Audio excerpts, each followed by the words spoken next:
সেটি হচ্ছে পশ্চিমবঙ্গের মানুষের স্বাস্থ্য বীমা। স্বাস্থ্য বীমা, আমি প্রাইভেট সেক্টরের দিকে যাচ্ছি না, রাজ্য সরকার যে বীমার ব্যবস্থা করেন আমি তার মধ্যেই থাকছি। নির্বাচনের আগে, অর্থাৎ বিধানসভা নির্বাচনের আগে একটা রাজনৈতিক তরজায় পরিণত হয়েছিল একটা ইস্যু, যদিও হওয়াটা উচিত ছিল না। স্বাস্থ্য নিয়ে এই তরজা হতে পারে না। সেখানে আমরা, অর্থাৎ তৃণমূল কংগ্রেস থেকে আমরা বলেছিলাম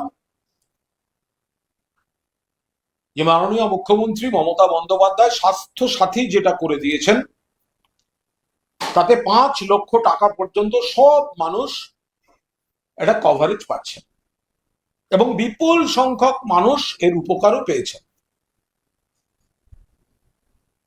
এছাড়া মমতা বন্দ্যোপাধ্যায় ক্ষমতায় আসার পর থেকেই ওষুধের দাম কমানো, জেনেরিক ওষুধ ইত্যাদি ইত্যাদি, ওষুধের দোকানে গিয়ে ঘুরে ঘুরে সরেজমিনে দেখে যা যা ব্যবস্থা করার তো করেছেন, আমি ওই পার্টটায় ঢুকছিও না। বিজেপি বললো আয়ুষ্মান ভারত করতে দিতে হবে, সারা ভারতে আমরা আয়ুষ্মান ভারত করেছি, তো আয়ুষ্মান ভারত পশ্চিমবঙ্গে করা যাচ্ছে না। আমাদের যুক্তি ছিল এখানে সব মানুষ 5 লক্ষ টাকা পর্যন্ত স্বাস্থ্য সাথী পাচ্ছেন। এবং আমাদের আরো বক্তব্য ছিল যে আয়ুষ্মান ভারত যারা বক্তৃতা করছেন বিজেপির নেতারা, আয়ুষ্মান ভারত কেন দিচ্ছে না এই ধরনের কথা যারা বলছেন, তারা একবারও বলছেন না আয়ুষ্মান ভারতের ক্রাইটেরিয়াটা কি। স্বাস্থ্য সাথী যেমন সবাই পাবেন, আয়ুষ্মান ভারত এটা থাকলে পাবেন না, এটা থাকলে পাবেন না, এটা থাকলে পাবেন না। তাতে দেখা যাচ্ছে একটা বিরাট অংশের মানুষ আপনি আয়ুষ্মান ভারত আপনি এন্টাইটেলডই নন, সেখানে স্বাস্থ্য সাথী সবাই পাবেন। তো সেই কারণেই স্বাস্থ্য সাথী রাখা হয়েছিল। যাই হোক, সরকার উল্টে গেছে, স্বাস্থ্য সাথী তো আর নতুন সরকারের সুনজরে নেই। ঢাক ঢোল পিটিয়ে ঘোষণা হলো আয়ুষ্মান ভারত পশ্চিমবঙ্গে আসছে। এতদিন তৃণমূল আনতে দেয়নি, আমরা আনলাম। ব্রেকিং নিউজ, সব টিভি গুলোর মনে করুন স্ক্রিন, ব্রেকিং, বড় খবর। তারপরে গত দুদিন দেখছি একটা নতুন খবর, যে আয়ুষ্মান ভারত যারা সুবিধা পাবেন না তাদের জন্য মুখ্যমন্ত্রী ত্রাণ তহবিল থেকে একটা স্কিম করা হচ্ছে। এটা বাজেটেও লেখা ছিল, কিন্তু নাকি রাজ্যপালের ভাষণের বয়ানে ছিল না, বাজেটে কোথাটা ছিল।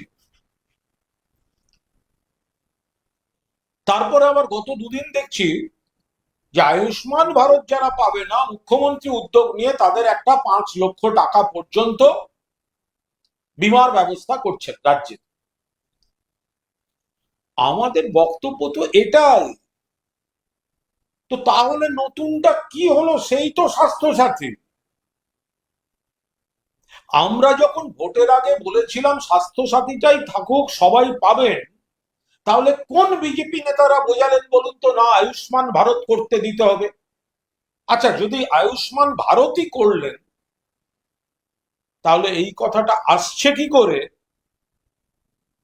যে আয়ুষ্মান ভারতের সুযোগ যারা পাবেন না তাদের জন্য একটা আলাদা বীমা রাজ্য সরকার আনছে, এবং সেটা 5 লক্ষ টাকার বীমা। তাহলে আয়ুষ্মান ভারতের যে সুবিধা সবাই পাচ্ছেন না, সেটা আজকে এডমিট করছেন কেন? এটা ভোটের আগে মানুষকে ভুল বোঝালেন কেন? কেন মানুষকে ভুল বোঝালেন? আর দুই, মুখ্যমন্ত্রীর ত্রাণ তহবিল থেকে দেওয়া হবে, প্রথমে এটা লিখিত ভাবে আছে সরকারের নথিতে, এখন আবার সেটা থেকে শিফট করে হচ্ছে না মুখ্যমন্ত্রী আর একটি স্কিম তৈরি করবেন বা রাজ্য সরকার স্কিম তৈরি করবে। মুখ্যমন্ত্রী ত্রাণ তহবিল থেকে জনে জনে 5 লাখ টাকা করে দেওয়াটা অবাস্তব, সেই কারণে নিশ্চয়ই লিখিত ডকুমেন্ট থেকে সরে আসতে হচ্ছে। এখন হচ্ছে একটা আলাদা স্বাস্থ্য বীমা 5 লাখ টাকা, আরে ওটাই তো ছিল স্বাস্থ্য সাথী। তা সেই স্বাস্থ্য সাথীতেই যদি ঘুরে ফিরে আসবেন, তাহলে এত ভোটের আগে মানুষকে এত ভুল বোঝালেন কেন? তাহলে দিনের শেষে কি দাঁড়ালো? দিনের শেষে দাঁড়ালো এক, আয়ুষ্মান ভারত সবাই পাচ্ছেন না, এই ক্রাইটেরিয়ায় সবাই আসছেন না। এ ব্যাপারে তৃণমূল যেটা বলেছিল ঠিক বলেছিল, বিজেপি যেটা বলেছিল ভুল বলেছিল। দুই, রাজ্য সরকার আর একটা স্কিম আনছে, সেটা তো স্বাস্থ্যসাথী ছিল, তাহলে বন্ধ করতে গেলেন কেন?